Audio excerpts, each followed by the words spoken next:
इस कार्यक्रम के पुण्यार्चक हैं स्वर्गीय पंडित श्री रतनलाल जी बैनाड़ा की स्मृति में बैनाड़ा उद्योग लिमिटेड, आगरा।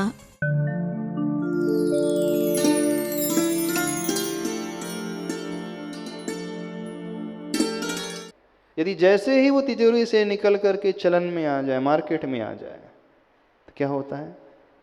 मार्केट में आते ही कैश फ्लो होने लगता है, एक रूटीन बैठ जाता है, एक साइकिल शुरू हो जाता है। वो रुपी जो है मार्केट में घूमता है तो सबकी रोजी रोटी अपने आप शुरू हो जाती है। नहीं हो जाती? तो रखने से, सत्ता में रहने से कुछ नहीं होता है।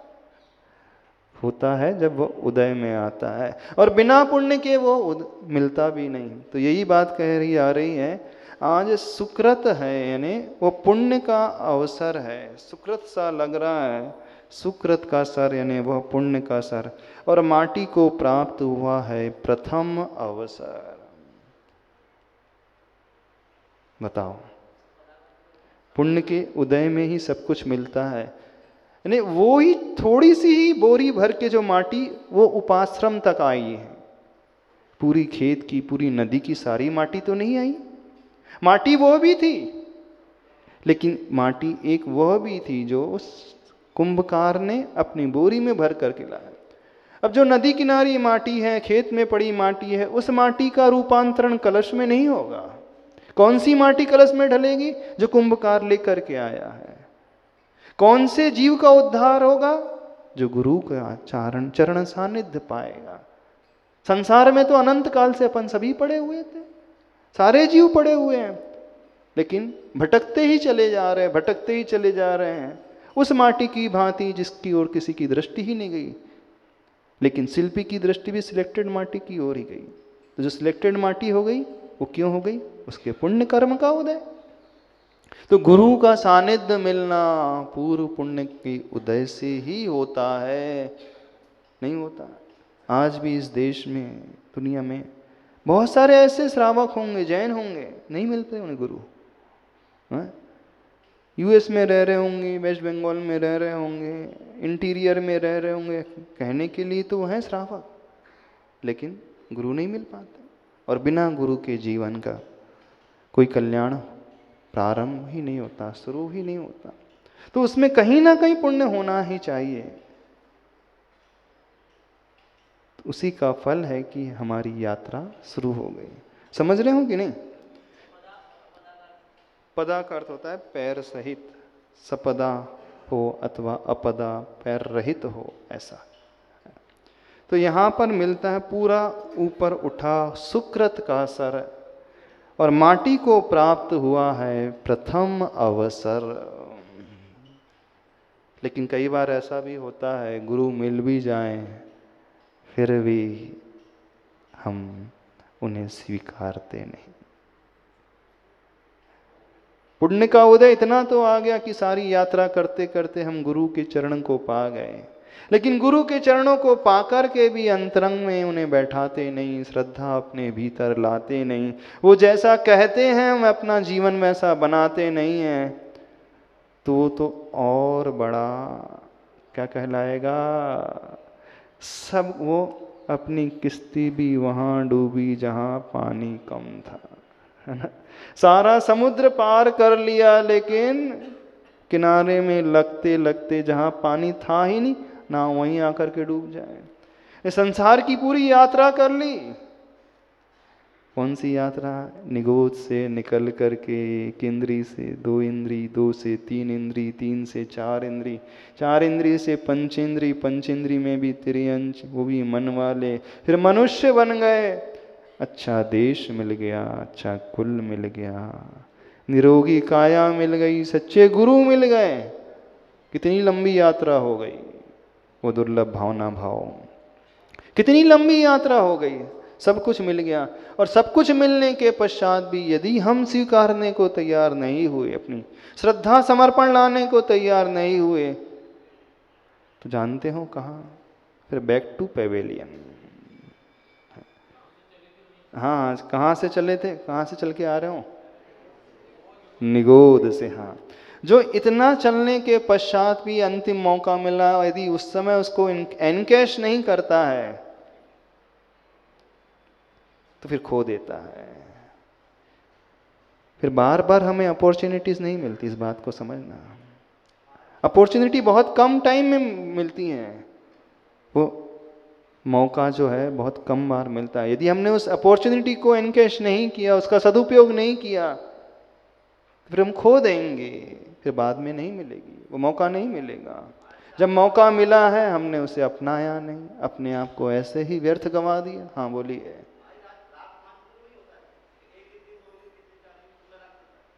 क्या पूछ रहे हैं? राग सब में होता है, एक इंद्री में भी होता है। देखो कुछ पेड़ की जड़ वहीं बढ़ती है जहाँ धन गड़ा होता है। हाँ, एक इंद्री पेड़ में भी वही चारों संज्ञा मौजूद है, आहार संज्ञा, भय संज्ञा, परिग्रह संज्ञा और मैथुन संज्ञा।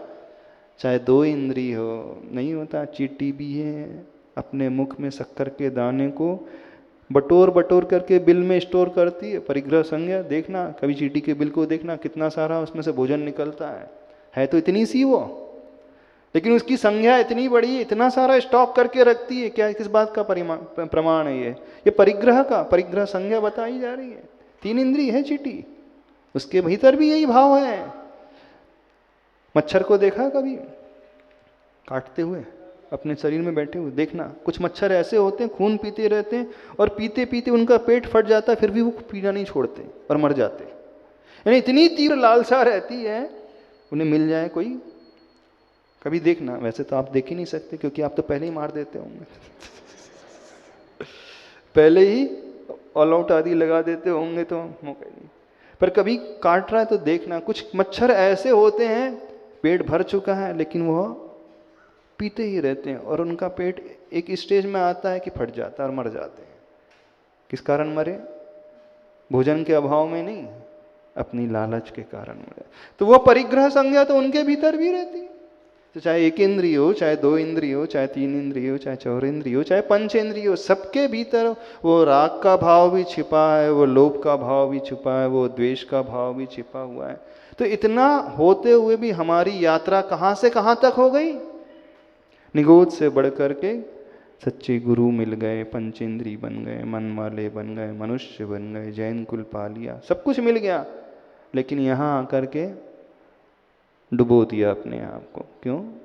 मौका मिला था, उसका उपयोग नहीं किया। फिर वहीं जाना पड़ेगा, क्योंकि नियम है, जब वस्तु हमें मिलती है उसका हम सदुपयोग नहीं करते तो उसे खो देते हैं, खो देते हैं, नियम से खो देंगे, फिर बाद में चांस नहीं मिलेगा जीवन में। समझ रहे हो कि नहीं? चांस मिला है तो उसका सदुपयोग कर लो। क्या सदुपयोग? कुछ अच्छी भावना अपने भीतर पैदा कर लो, कुछ कल्याण की भावना लाना सीख लो, कुछ व्रत नियम संकल्प से अपने आप को भर लो। नहीं है तो वही भविष्य हो जाएगा जो अतीत था, जो पास्ट था वही फ्यूचर हो जाएगा। पास्ट कैसा था? एक इंद्रिय निगोद वाला। तो हम नहीं चाहते हैं हम अपने पास्ट में पुनः लौट करके जाएं, है ना? पास्ट में जाना चाहते हैं? नहीं जाना चाहते। तो कैसे संभव होगा? तभी संभव होगा जब हम कुछ करेंगे। समझ रहे हो कि नहीं? पुण्य अवसर मिला है। यह उपाश्रम का परिसर है। अब यहाँ पर यात्रा शुरू हो रही है माटी से कलश बनने की। अभी तक की जो यात्रा थी वो नदी किनारे की माटी थी, फिर वो गधे के पीठ पर लाद करके बोरी में भर करके लाई। अभी तक की जो पूरी स्टोरी चल रही थी वहाँ तक थी। अब वह स्टोरी और आगे बढ़ रही है। अब माटी कहाँ पहुँच गई? उस उपाश्रम में आ गई। उपाश्रम मतलब वो स्थल, जैसे आश्रम होता है ना, आश्रम में व्रती लोग रहते हैं, त्यागी लोग रहते हैं। तो उपाश्रम भी वही स्थान है जहाँ, जिसे आप कह लो फैक्ट्री समझ लो, कारखाना समझ लो, जहाँ प्रोडक्शन होता है। उपधन आश्रम ने निकट, आश्रम के जो निकट रहे, आश्रम में ही रहे अपनी कल्याण की भावना से। उपाश्रम, आश्रम कहो उपाश्रम कहो वही। तो यह उपाश्रम का परिसर है। यानी कौन सा कैंप? परिसर मतलब कैंपस। कौन सा है? क्या कैंपस है? उपाश्रम का परिसर है। हाँ, कुंभकार के, हाँ कुंभकार जहाँ घड़े बनाता है उसकी जो जगह है पूरा का पूरा वो एरिया है। तो ये उपाश्रम का परिसर है, यहाँ पर कसकर परिश्रम किया जाता है। निशी वासर, यहाँ पर योगशाला है, प्रयोगशाला भी जोरदार, जहाँ पर शिल्पी से मिलता है शिक्षण प्रशिक्षण क्षण प्रतिक्षण, जिसकी भीतरी जीवन पर पड़ता है सीधा असर। पेज नंबर 43 है ना। कौन सा परिसर है? उपाश्रम का परिसर है। क्या होता है? कसकर परिश्रम किया जाता है। परिश्रम से मतलब मेहनत, पुरुषार्थ किया जाता है। पुरुषार्थशील हो आप लोग कि आलसी हो, प्रमादी हो? हाँ, परिश्रम करने वाले हो, पसीना बहाने वाले हो? नहीं कि सीना तान करके सोने वाले हो? कैसे हो? परिश्रम किया जाता है। निशी वासर, निशी का अर्थ होता है रात्रि और वासर का अर्थ होता है दिन। तो रात दिन जहाँ पुरुषार्थ किया जाता है, मेहनत की जाती है, यहाँ पर योगशाला है, प्रयोगशाला भी जोरदार। ये तो उस कुंभकार के परिसर को बताया जा रहा है, पर इसके लिए जो भाव हैं वो क्या निकल रहे हैं? जब आत्म कल्याण की बात आती है तो मोक्ष मार्ग में जो बढ़ता है वह हमेशा 24 घंटा परिश्रम करता है।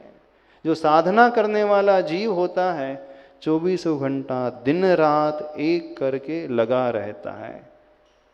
यहाँ पर योगशाला है। योग से मतलब एक तो वह योगासन करता है, और जब साधु के जीवन की योगशाला है वहाँ जो ध्यान करता है, पर्वत की चोटी पे खड़े होकर के आतापन योग लगाता है, वर्षा ऋतु में वृक्ष के नीचे खड़े होकर के वो ध्यान लगाते हैं, अथवा शीत ऋतु में नदी किनारे अभ्रावकाश योग लगाते। तो योग से मतलब वह साधना, और योग से मतलब शारीरिक व्यायाम भी।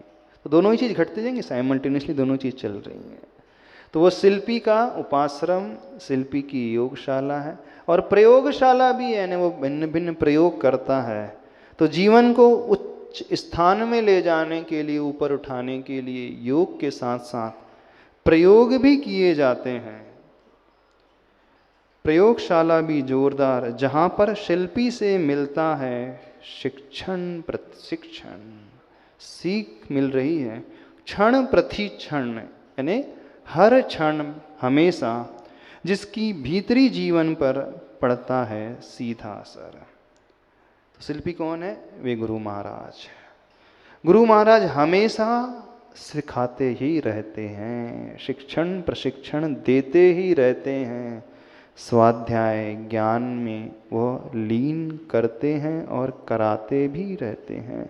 स्वयं लीन होते हैं और अपने शिष्यों को ज्ञान और ध्यान का अभ्यास कराते ही रहते हैं, उसी की शिक्षा देते हैं।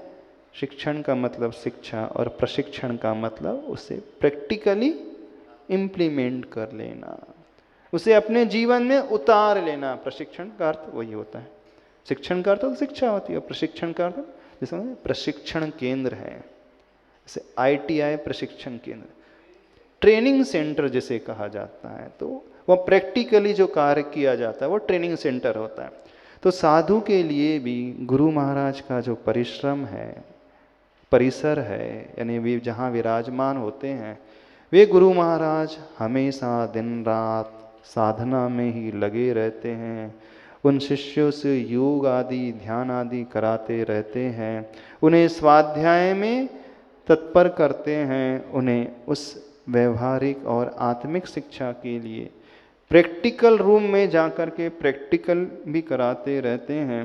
कब? दिन में एक आध बार हो नहीं, निरंतर 24 घंटा, हर क्षण प्रति क्षण, कोई विश्राम नहीं। साधना 24 घंटा जागृत बन करके जहाँ चलती रहती है, जिसकी भीतरी जीवन पर पड़ता है सीधा असर। जब ऐसी साधना कोई साधक करता है तभी उसकी भीतरी दृष्टि प्रकट होती है, जहाँ से हमने शुरुआत की थी। वो अंतरंग दृष्टि, वो आत्म दृष्टि, बहिरंग दृष्टि नहीं, अध्यात्म की दृष्टि। बदलती है। कठिन तो नहीं लग रहा?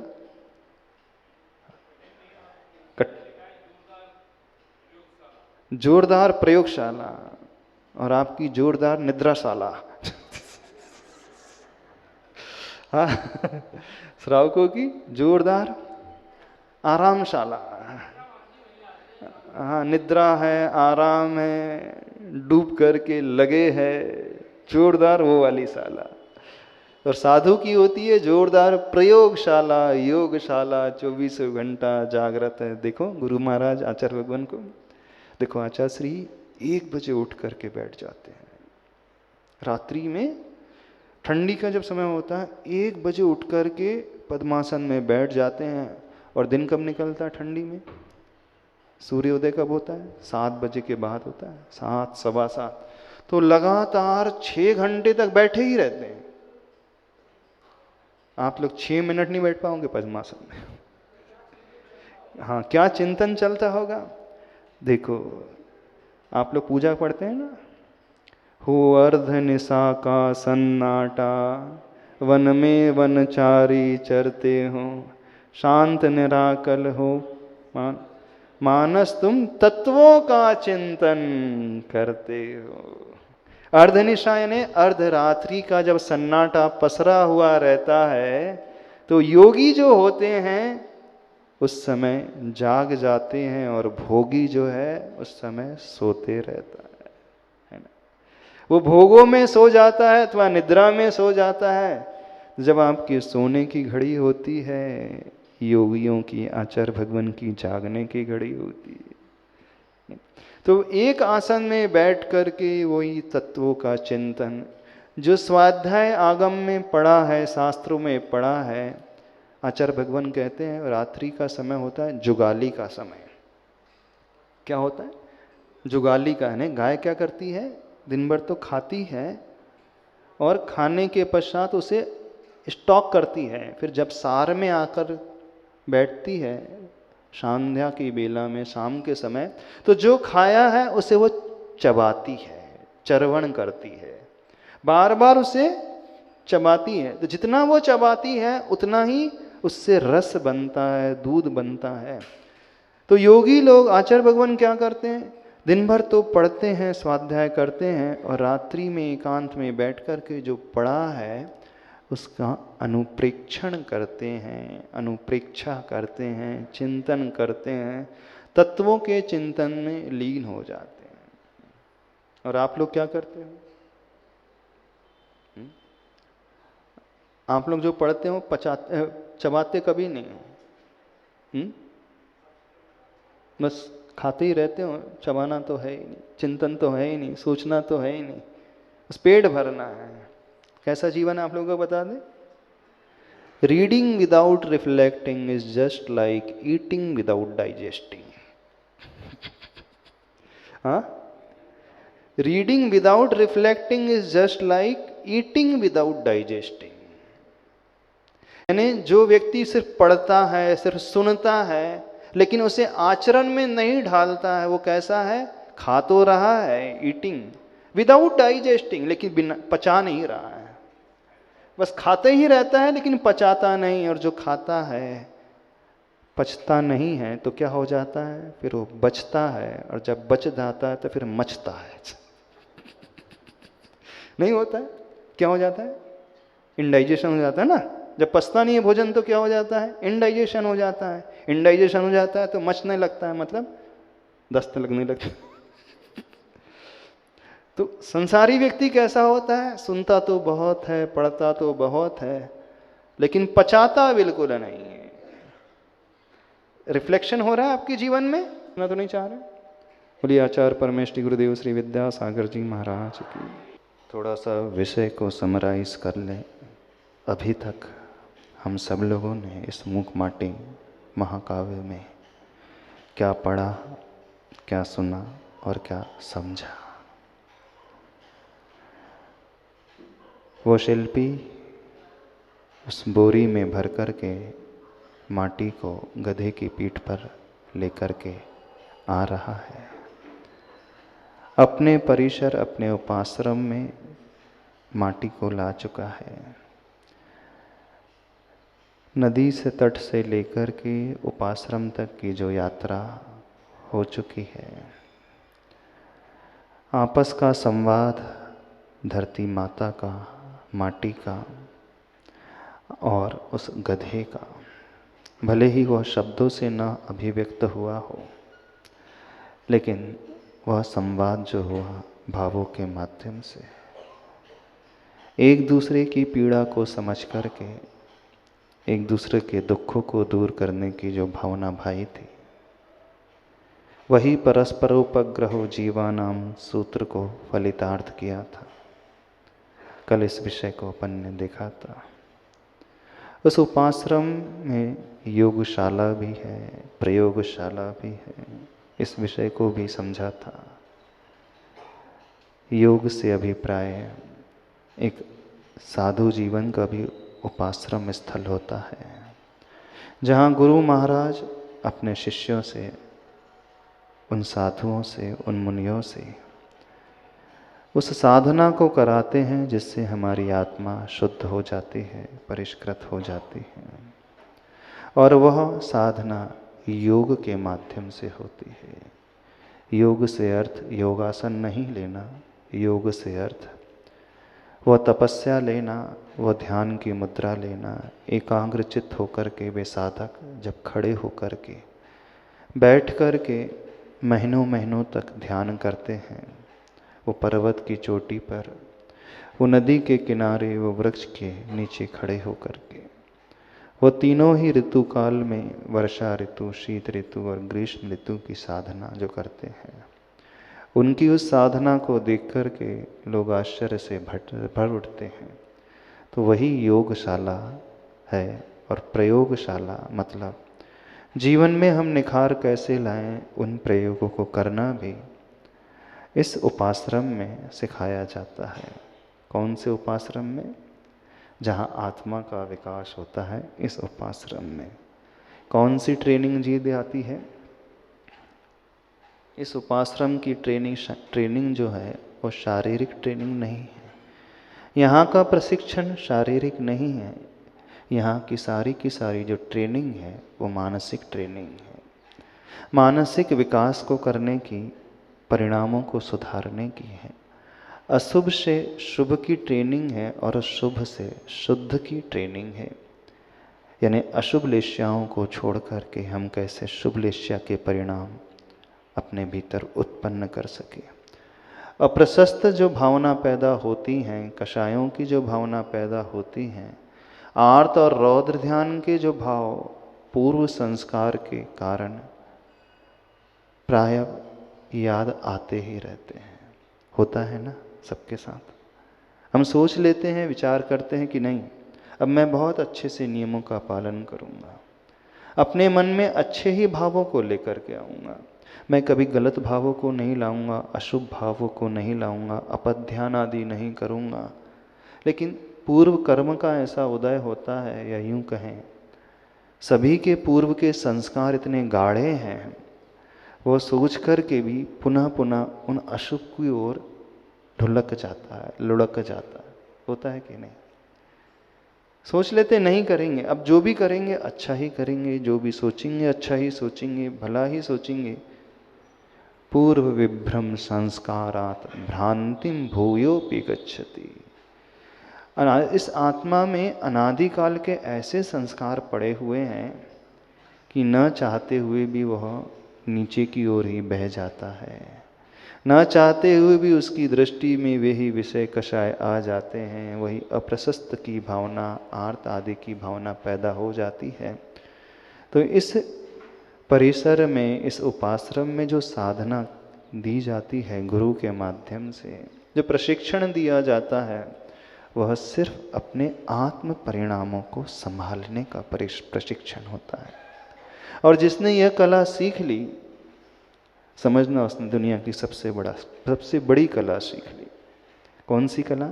अपने परिणामों को हमेशा नित्य प्रतिदिन उज्जवल और हम अच्छे बनाते जाएं। तो इस जगह पर यही प्रशिक्षण दिया जाता है। अगले पृष्ठ पेज नंबर 43 में पढ़ते हैं, यहाँ पर जीवन का निर्वाह नहीं निर्माण होता है, इतिहास साक्षी है इस बात का। अधोमुखी जीवन ऊर्ध्वमुखी हो उन्नत बनता है, हारा हुआ भी बेसहारा जीवन सहारा देने वाला बनता है। दर्शनार्थी वे आदर्श पा जाते हैं यहाँ पर, इतिहास संबंधनी सदियों से उलझी समस्याएं सहज सुलझती जाती हैं। क्षण भर की संगति से और अयाचित होकर भी सरल सरस संस्कृति के संस्कारथी वे परामर्श पा जाते हैं यहाँ पर। असी और मशी को भी, कृषि और ऋषि को भी कुछ ऐसे सूत्र मिलते हैं, निस्वार्थी भी वे आर्ष पा जाते हैं यहाँ पर। इस कविता में आचार्य भगवान ने पूरी जीवन शैली बता दी है, पूरे जीवन के विकास सूत्र हमें दे दिए हैं। आखिर हम सब क्या चाहते हैं? बहुत अच्छे भाव, जीवन को कैसे हम मैनेज करें, एक मैनेजमेंट की कला इस पृष्ठ में आचार्य भगवान लिख रहे हैं। जो व्यक्ति इस पृष्ठ को पढ़ लेगा वो अच्छे से समझ जाएगा कि आचार्य भगवान एक बहुत बड़े मैनेजमेंट गुरु भी हैं। कौन सी कला सिखा रहे हैं? यहाँ पर जीवन का निर्वाह नहीं निर्माण होता है, इतिहास साक्षी है तो इस बात का। दो शब्दों का प्रयोग किया यहाँ पर आचार्य भगवान ने, एक निर्वाह और एक क्या किया है? निर्माण। निर्वाह का अर्थ होता है, समझते हैं आप, चलाते जाना, जैसे तैसे जोड़ तोड़ के माध्यम से जिंदगी की गाड़ी को आगे बढ़ाते जाना। जिसे आप हिंदी में कहते हैं गुजारा करते चले जाना। हाँ, धक्का मार जिंदगी, बड़ा अच्छा शब्द कह रहे हैं। धक्का मार जिंदगी यानी किसी तरह जीवन बस चलते चले जाए। निर्वाह में कोई उत्साह नहीं होता है, चार्म नहीं होता है, बस जैसे तैसे वो अपनी जिंदगी को काटता है, बिताने की कोशिश करता है। आचार्य भगवान क्या कह रहे हैं यहाँ पर? जीवन का निर्वाह नहीं निर्माण होता है।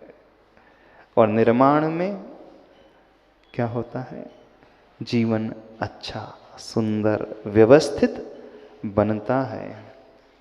निर्वाह में तो मजबूरी होती है, वो चाहता नहीं है लेकिन घसीटता है। जैसे गाड़ी चला रहा है, जब कुछ प्रॉब्लम आ जाता है इंजन में तो वो टो करके घसीट करके किसी दूसरी गाड़ी से बांध करके अपनी गाड़ी को आगे बढ़ाता है। वो दूसरे के सपोर्ट को लेकर के ही जिस तरीके से आगे बढ़ने की कोशिश करता है। तो जीवन भी एक गाड़ी की ही भांति है। आप लोग निर्वाह कर रहे हैं कि निर्माण कर रहे हैं? निर्माण में कुछ रचना होती है और निर्वाह में बस टाइम पास जैसे किया जाता है। तो अधिकांश लोग इस दुनिया में सिर्फ निर्वाह करते रहते हैं। आप ये कह सकते हो कि महाराज जी जो गरीब रहते हैं, जिनके पास प्रतिकूलताएं रहती हैं, वे क्या करें बेचारे? उन्हें तो निर्वाह करना पड़ता है, जैसे तैसे अपनी गुजर बसर करना पड़ता है। यहाँ बाहर के निर्वाह की बात नहीं कर रहे हैं, एक मानसिक रूप से निर्वाह होता है। यानी वो अपनी मानसिकता को ऐसी बना करके जीता है, इतनी निगेटिविटी लेकर के जीता है, इतना निराशावादी दृष्टिकोण लेकर के जीता है कि सारी अनुकूलताएं बाहर की होते हुए भी उसके जीवन में कुछ नहीं होता। और कुछ ऐसे भी व्यक्ति होते हैं जो देखने में आएंगे कि बाहर प्रतिकूलताओं से घिरे हुए हैं, अभावों में जी रहे हैं, लेकिन फिर भी उनके चेहरे को देख करके लगता है ये व्यक्ति बड़ा प्रसन्न सा दिखता है। उत्साह इसके चेहरे से टपकते ही रहता है, वो हमेशा हंसता ही रहता है, उसे कोई विकल्प ही पैदा नहीं होते। जब हमारे मन में कोई विकल्प ना पैदा हो, हम हर हाल में आनंद से रहना सीख जाएं, तो समझना हम कुछ निर्माण कर रहे हैं, कुछ कंस्ट्रक्ट कर रहे हैं, कुछ रचना विशेष कर रहे हैं। और जब हमारे जीवन में ये नहीं घटे तो समझना हम गुजर बसर कर रहे हैं मानसिक रूप से। परिस्थिति को दोष मत देना, क्योंकि परिस्थितियां तो सबकी ही कुछ ना कुछ प्रतिकूलता को लिए हुए रहेंगी। वो जीवन भर इसी प्रकार से चलना है। अब ये डिसाइड हमें करना है कि हम रोते रोते उसे बिताएं कि हंसते हंसते वैसा रोते रोते जिए कि अच्छे से सामना करते हुए मुश्किलों को देख करके बड़े भीतर से प्रसन्नचित्त होकर के। जब आप भगवान के पास जाते हो, गुरु के पास जाते हो, क्या मांगते हो? आशीर्वाद कौन सा मांगते हो? आचार्य भगवान आशीर्वाद दे दो। क्या आशीर्वाद? सारी अनुकूलता बनी रहे, सुख शांति बने रहे, परिवार में जो विपत्तियां आ रही हैं, कठिनाइयां आ रही हैं, ऐसा आशीर्वाद दे दो आचार्य भगवान कि कठिनाइयां दूर हो जाए। यही मांगते हो कि नहीं? नहीं मांगते? गुरुवर के पास जाकर के देखना, जो थोड़ा अधिक पीड़ित हो जाता है वो धीरे से कहता है, जब कोई नहीं होता है, जब उसे कोई देख नहीं रहा होता है, तब वो अपनी मन की व्यथा रखता है। भीड़ में नहीं रखता, एकांत में रखता है, और यह भावना भाता है कि गुरुवर आचार्य भगवान ऐसा आशीर्वाद दे दो विपत्तियां दूर हो जाएं। हम आपसे कह रहे हैं ऐसा आशीर्वाद नहीं मांगना, यह आशीर्वाद मांगना भगवान से, परिस्थिति कैसी भी है मुझे इतना मजबूत बना देना कि मैं हर परिस्थिति का सामना अच्छे से कर सकूं। बस परिस्थितियां नहीं बदलेंगी ज्यादा, हमें बदलना होगा अपने आप को। और जब हम ये आशीर्वाद मांगेंगे, एक शक्ति मांगेंगे, तो हम हर हाल में आनंद में रहना सीखेंगे। उस समय फिर हमारे जीवन का निर्वाह नहीं होगा, निर्माण होगा। क्योंकि परिस्थिति का रोना कब तक रोते रहोगे? 4 दिन के लिए परिस्थिति अनुकूल भी हो जाए, फिर एक नई परिस्थिति पैदा हो जाएगी विपरीतता को लिए हुए। होता है कि नहीं? ये जिंदगी तो उस रहट की भांति चलती ही रहती है। रहट जानते हो? पुराने जमाने में जब किसान सिंचाई करता था तो कुएं से वो पानी सींचता था, और एक चक्रनुमा स्ट्रक्चर रहता था, घूमते रहता था। एक गुंडी भरती थी, वो खाली हो जाती थी, दूसरी भर करके आती रहती है। तो वो रहट जैसे 24 घंटा चलते रहती है, नॉन स्टॉप चलती रहती है। जीवन के साथ भी बिल्कुल ऐसा ही है। हम एक विपत्ति को शांत करने का आशीर्वाद ले लें और वो हो भी जाए, दूसरी फिर खड़ी हो जाएगी। वेटिंग लिस्ट में ढेर सारी हैं, कुछ वेट लिस्ट में हैं, कुछ आरएसी में हो जाती है ना। एक क्लियर हुई नहीं कि 4 पहले आ जाती है। तो जिंदगी में ये कभी अवसर आएगा ही नहीं कि विपत्तियां हमारे जीवन में ना आए। तो मांग ही हमारी गलत है, चॉइस ही हमारी गलत है, भावना ही हमारी गलत है। हम ये भावना पैदा करें, प्रभु मुझे इतना मजबूत बना दे कि मैं हर विपत्ति का सामना अच्छे से कर सकूं। मैं ये नहीं चाह रहा हूं कि विपत्ति ना आए, विपत्ति तो आएंगी, पर मैं ये चाहता हूं मैं इतना अच्छे से स्ट्रांग बन जाऊं। फिर देखना आपका जीवन का ढंग बदल जाएगा, सोच बदल जाएगी, आपका मानसिक स्तर बदल जाएगा। तो आचार्य भगवान यही बात लिख रहे हैं, यहां पर जीवन का निर्वाह नहीं निर्माण होता है। और आगे जाकर के यह भी कहेंगे निर्माण से फिर निर्वाण होता है ना? निर्वाह, निर्माण और निर्वाण। निर्वाण अर्थात मुक्ति, मोक्ष। तो निर्वाह वो एक एक्सट्रीम स्थिति है, निचली स्थिति, और निर्वाण वो भी एक एक्सट्रीम पोजीशन है सिद्धशिला की। तो अधिकांश लोग निर्वाह वाली पोजीशन में हैं। अभी हमें निर्वाह से निर्माण की ओर, फिर निर्माण से निर्वाण की ओर बढ़ना। और वो कैसे संभव होगा? सिर्फ मानसिक सोच बदलने से ही होगा, और कैसे भी नहीं होगा। इस बात को समझ करके चलो। तो हम अपनी सोच को इस प्रकार की बनाना सीखें, यह कामना करना सीखें प्रभु से, गुरु से, मैं ये नहीं चाहता कि कष्ट मेरे जीवन में ना आए। यही भावना है मेरी, कष्ट को मैं आसानी से झेल सकूं, बस बेड़ा पार हो जाएगा। यदि गुरु के आशीर्वाद से, तीर्थंकर भगवान के आशीर्वाद से कष्ट दूर होना होता तो सबके दूर हो गए होते। तीर्थंकर प्रभु सबको सुखी बना देते।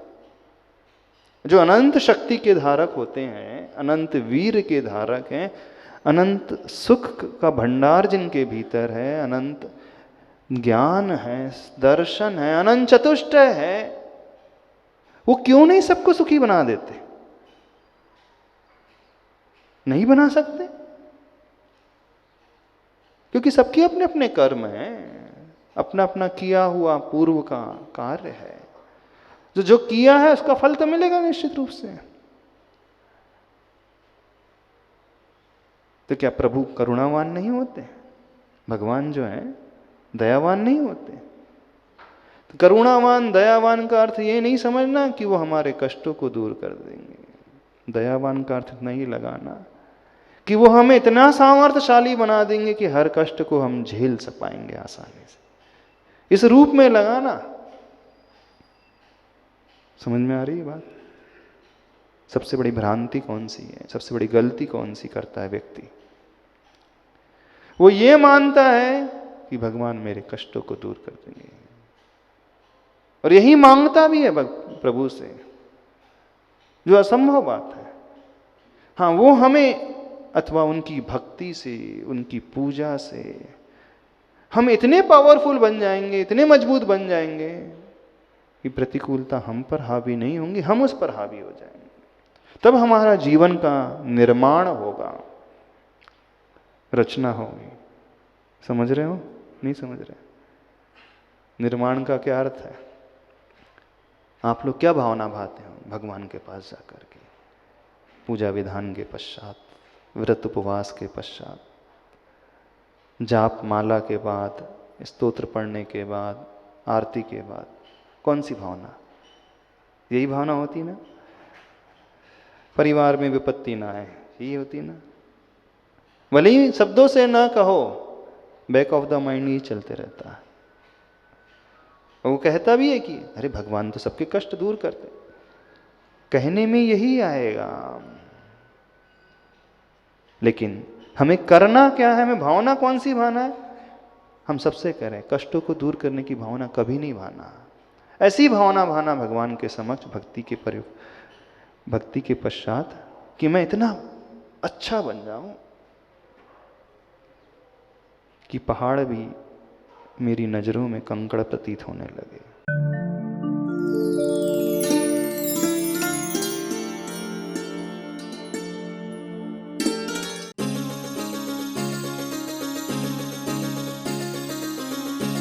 इस कार्यक्रम के पुण्यार्चक थे स्वर्गीय पंडित श्री रतनलाल जी बैनाड़ा की स्मृति में बैनाड़ा उद्योग लिमिटेड, आगरा।